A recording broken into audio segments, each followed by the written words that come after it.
Assalamualaikum warahmatullahi wabarakatuh. Perkenalkan, nama saya Anissa Rizky dengan NPM 2010016211020 dari Prodi Pemanfaatan Sumber Daya Perikanan, Fakultas Perikanan dan Ilmu Kelautan Universitas Bung Hatta. Di sini saya akan menjelaskan bagaimana cara reproduksi ikan nila. Kita semua kenal dengan ikan nila dan bahkan sering menjumpainya. Pernah gak sih terlintas dalam pikiran kita bagaimana ikan nila itu melakukan reproduksinya? Setiap makhluk hidup memiliki masa hidupnya masing-masing. Nah, setelah masa hidupnya berakhir, maka ia akan mati. Untuk melestarikan spesiesnya, maka dibutuhkan suatu sistem yang dinamakan sistem reproduksi untuk memperbanyak keturunannya. Reproduksi sendiri dideskripsikan sebagai proses biologis yang dilakukan oleh organisme untuk menghasilkan lebih banyak spesiesnya.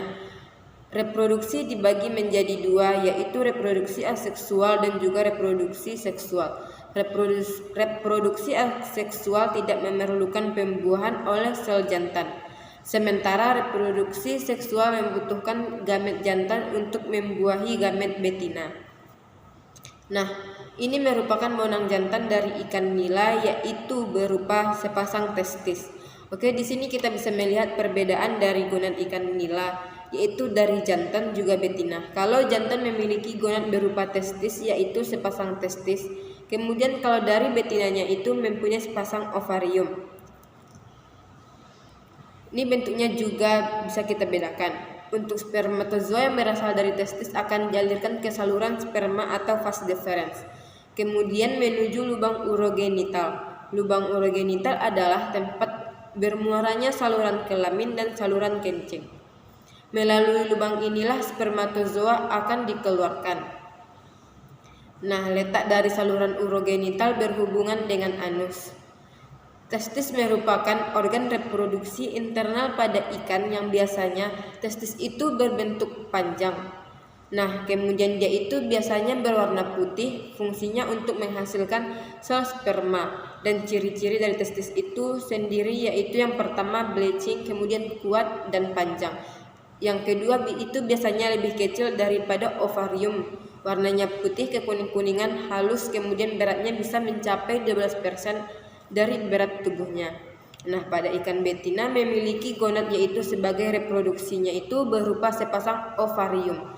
Sepasang ovarium ini biasanya berbentuk longitudinal ataupun panjang dan berwarna kekuningan pada saat matang, yang memiliki fungsi untuk menghasilkan ovum atau sel telur. Ciri-ciri dari ovarium yaitu berbentuk lonjong pada saat belum matang, kemudian itu tergantung pada dosa mesenterium. Kemudian bentuknya atau warnanya itu akan berwarna putih ketika belum matang, kemudian akan berwarna kekuningan setelah matang. Biasanya juga beratnya itu hampir 70% dari tubuhnya. Ikan dapat melakukan dua fertilisasi, yaitu fertilisasi internal dan juga fertilisasi eksternal. Nah, biasanya ikan yang melakukan fertilisasi internal biasanya ikannya itu termasuk dalam jenis ovovivipar, yaitu bertelur dan beranak. Nah, pada prosesnya yaitu ketika sel sperma akan masuk ke dalam ovum atau pusat telur yang di dalam tubuh ikan betina. Nah, setelah sel telur dibuahi oleh sperma, maka akan dihasilkan zigot. Dicontohkan pada ikan yang melakukan fertilisasi secara internal ini yaitu ikan gupi dan juga ikan moli. Namun, sebagian besar ikan melakukan fertilisasi secara eksternal, yaitu terjadi di luar tubuh ikan betina.